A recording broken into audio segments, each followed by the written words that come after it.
देखील आपण चंदन पूजा अधिकारी यांच्याकडनं जाणून घेणार आहोत। अगदी आणि निखिला जर आपण बघितलं तर पंतप्रधान ज्यावेळेला इथे आले तेव्हा त्यांच्या डोक्यावरती पगडी घालण्यात आलेली होती, जी पगडी पेशवाई पगडी म्हणून प्रसिद्ध आहे।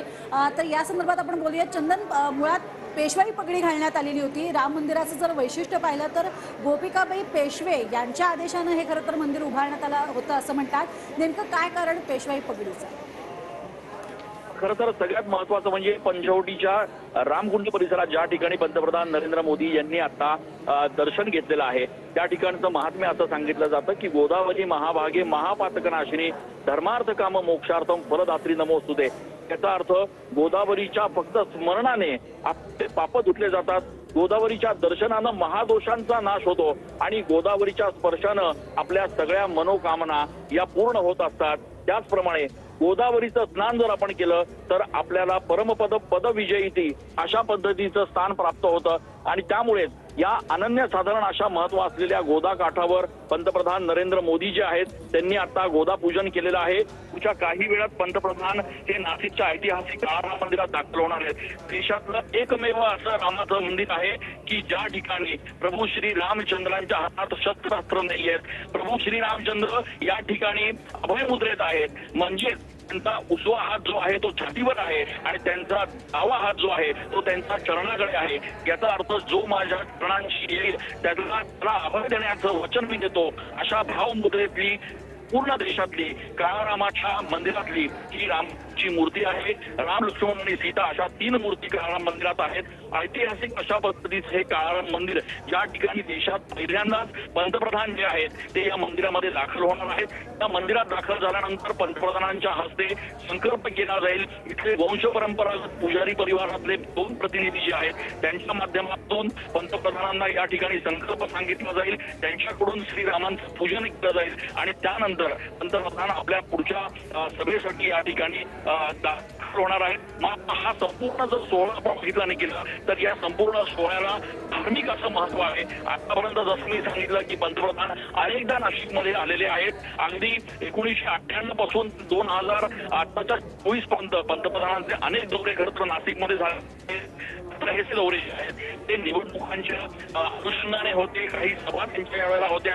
मात्र पहिल्यांदाच असं होतं की पंतप्रधान फक्त सभेसाठी नाही तर नाशिकच्या धार्मिक महत्व असलेल्या या सगळ्या भागांना भेटी देत आहेत, ज्यामध्ये रामकुंड परिसर आहे जिथे 12 वर्षांनी सिंहस्थ कुंभमेळ्याचं आयोजन केलं जातं। ज्या ठिकाणी देशातले कानाकोपऱ्यातले साधू संत महंत हे दर 12 वर्षांनी कुंभमेळ्याच्या निमित्तानं येत असतात।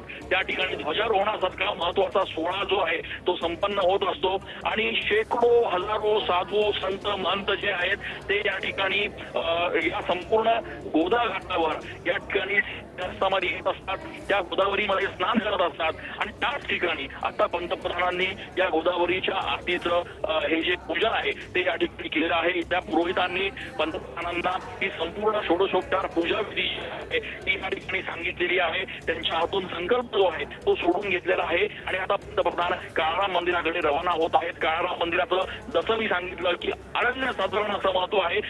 गोपिकाबाई पेशवे यांच्या आदेशानं रंगराव ओढेकर यांनी राम मंदिराच्या निर्मितीची सुरुवात केली। साधारण 1780 साली काळाराम मंदिराच्या निर्मितीला सुरुवात झाली आणि 1792 साली या काळाराम मंदिराचं बांधकाम जे आहे ते पूर्ण झालेले आहे। निखिला, जवळपास 12 वर्ष राम मंदिराचं हे बांधकाम जे आहे त्याला वेळ लागला होता, 12 वर्षाचा कालावधी लोटला होता आणि त्या काळी पेशव्यांच्या दप्तरीची नोंद आहे त्यानुसार जवळपास 23 लाख रुपये खर्च राम मंदिराच्या उभारणीसाठी आला होता। या राम मंदिरातल्या 3ही ज्या मूर्ती आहेत निखिला, राम, लक्ष्मण आणि सीता या 3ही वाळूकामय मूर्ती आहेत, म्हणजे या वाळूनं तयार झालेल्या मूर्ती आहेत ज्या पुजारी परिवारा पूर्वज होत त्या स्वयंभू अशा पद्धतीनं गोदावरीमध्ये प्राप्त झालेल्या आहेत आणि तेव्हापासून यतींची मालकी जी आहे ती वंश परंपरागत पुजारी घराण्याकडे आहे। या मंदिरामध्ये आता नरेंद्र मोदी पोहोचल्यानंतर इथल्या पुजारी परिवाराकडनं प्रतिनिधींकडनं त्यांना अभिषेक केला जाईल, त्यांना संकल्प सांगितला जाईल, रुद्राभिषेक केला जाईल आणि त्याचप्रमाणे रामरायाचं एकूणच आरती करून पंतप्रधानांच्या हस्ते ही संपूर्ण पूजा जी आहे ती या ठिकाणी संपन्न केली जाईल आणि त्यामुळे अनन्यसाधारण अशा या दोन महत्व असलेल्या ठिकाणांना, या दोन धार्मिक महत्व असलेल्या जागांना पंतप्रधानांनी भेट दिलेली आहे. रोड शो आपण बघितला की एकीकडे या रोड शो मध्ये संपूर्ण नाशिककर सहभागी झाले होते. तर्फा गर्दी होती, ढोल ताशांचे गजर, फुलांची पुष्पवृष्टी, मोदीचा जयघोष या ठिकाणी आपण बघितला. आणि आता या दोन धार्मिक स्थळांवर नरेंद्र मोदी यांनी भेट दिलेली आहे. फक्त नाशिककरच नाही तर नाशिक आणि उत्तर महाराष्ट्रातले साधू संत महंत जे आहेत ते या ठिकाणी मोदींच्या स्वागतासाठी, त्यांच्या बरोबर पूजाविधी करण्यासाठी या ठिकाणी दाखल झालेले आहेत. आणि त्यामुळे नरेंद्र मोदी यांना आतापर्यंतचा जेवढून या ठिकाणी प्रभू श्रीरामचंद्रांना काळाराम अशी उपासना दिली जाते, त्यांना काळाराम असं म्हटलं जातं. संपूर्ण पंचक्रोशीमध्ये अशा पद्धतीनं काळ्या वालुकामय मूर्ती या रामाच्या कुठेही बघायला मिळत नाही. सगळ्यात महत्वाचं म्हणजे या मूर्ती फक्त वालुकामय आणि काळ्या आहेत असं नाही, तर या ठिकाणी अभय मुद्रा रामाची आहे. स्वतः राम, लक्ष्मण आणि सीता वनवासात या ठिकाणी होते आणि अभय मुद्रा त्यांची या ठिकाणी स्पष्टपणे बघायला मिळते. जो कोणी माझ्या चरणांशी येईल त्याला मी अभय देण्यास बांधील आहे, मी त्याला अभय देण्याचं वचन देतो, अशा पद्धतीची ही भावमुद्रा जी आहे ती प्रभू श्रीरामांची आहे. यासोबतच प्रभू श्रीरामचंद्र हे देखील आश्वस्त करतात की माझ्या चरणांशी येणाऱ्या प्रत्येकाला मी निश्चितपणे अभय देईल. आणि म्हणून ह्या काळारामाचं अनन्यसाधारण असं महत्व जे आहे ते नाशिकमध्ये म्हटलं जातं.